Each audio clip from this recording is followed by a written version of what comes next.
Turning to the 2022 Belmont. Barber Road has already outrun his dam and siblings and has done a lot of developing. He has yet to be set back by an effort, and there's nothing wrong with this pattern. But he would need a forward move to contend, and after all this running, pairing up is more likely.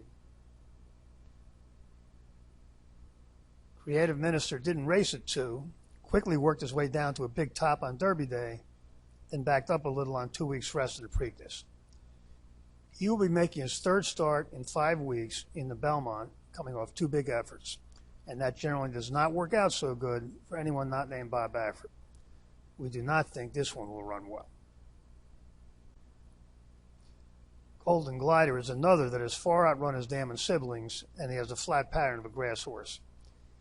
He could be ready for a forward move, but a big jump is unlikely, and he starts out pretty slow relative to this field. When a horse establishes a solid top as a 2-year-old, it means he doesn't have to develop as much the next year to get to a figure that makes him competitive in races like this. It makes him less likely to be knocked out by a big effort. Mo Donegal was able to get to a strong level as a 2-year-old and pair it up, then move forward nicely in his first 2 starts this year before effectively pairing his top in the Derby. Those of you who watched the Derby seminar will remember that Pletcher's 3-year-olds often have not run their race in Kentucky. Well, they run better in the Belmont, with a decent number running new tops and far fewer running exits. With 5 weeks rest and a good pattern, Mo Donegal is almost certain to run well, maybe even a new top. But he's not that fast and will be overbent. We don't want to key a horse that's not one of the fastest as one of the favorites. As previously discussed, having a strong 2-year-old base is a big plus, and Nestl has the best 2-year-old figures in this race, which is particularly impressive because fillies average 3 points slower than colts. In her second start this year, she jumped to a very big figure to win the Ashland, one that would have been good enough to win this year's Derby, before bouncing in the Oaks. Healthy spring 3-year-olds should be pairing their tops or running new tops at least every other race. Just look at the Thoro-Graph sheets of the horses in this race to see. It's been 9 weeks in Nestl's big effort, and that one was just 4 points better than her paired 2-year-old tops. There's a very good chance she will get back to her best now, and since she gets a point worth of weight from the colts, that would make her extremely tough to beat.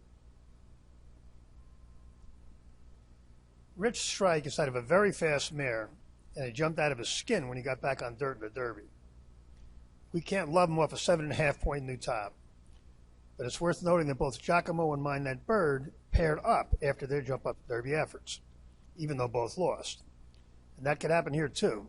Even if Rich Strike does run that well again, it might not be good enough. Skippy Longstocking got good late last year, and with the exception of the ill-fated blinker experiment in January, has run his top or a new one in every start. This is a very healthy pattern, and we would not be surprised if he ran a new top.